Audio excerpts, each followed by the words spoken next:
Hi friends, అందరు ఎలా ఉన్నారు? అయితే ఈడ పొంగ పొంగ షర్బతా అందుకు వచ్చిన నేను. ఇగో మన ఈడ రసూల్ తాత ఉన్నాడు.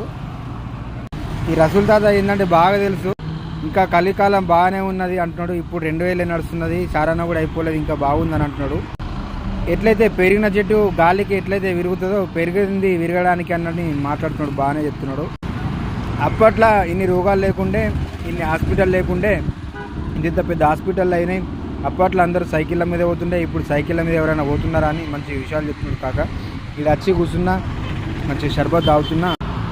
ఇగో ఒకటి షర్బత్ తాగినా, ఇంతకుముందు మసాలా సోడా, మళ్ళీ ఇప్పుడు అన్నారి షర్బత్ తాగట్నా. కాక అయితే మంచిగా ప్రేమగా మాట్లాడుతున్నాడు. కాక అది కొడంగల్, తెలంగాణ కర్ణాటక బార్డర్ అన్నమాట. ఈ తాత 65 అంట, ఏం లేదు, మంచిగా గట్టిగా ఉన్నాడు. ఒక బీపీ ఒక్కటే ఉన్నదంట. బీపీ అప్పుడప్పుడు ట్యాబ్లెట్ వాడతాడంట. ఇగో ఈ నిమ్మకాయలు కూడా 10 రూపాయలకు ఒకటి కొనుకొచ్చినంట కాక. సంచులు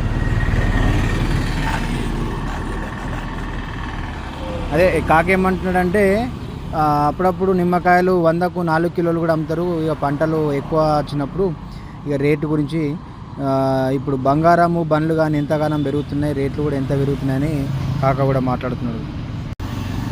సరే, ఇన్షల్లా అల్లా దయతోటి కాక ఆరోగ్యం బాగుంది. నేను ఆశ్చర్యపోయినా. 65, ఇంకా మంచిగా ఏం రోగం లేకుండా ఉన్నాడు. మళ్ళీ 10 సార్లు కలుద్దాం. మంచి కాక ఇక్కడ చల్లగా నీడలా కూర్చున్నాం 5 నిమిషాలు. మంచి దోస్త్ అయ్యిండు, మంచి షర్బత్ తాగిపించిండు కాక. నమస్తే కాక, మన దోస్తులకు నమస్తే అన్న. నమస్తే అన్నాడు. మంచి హుషారున్నాడు కాక.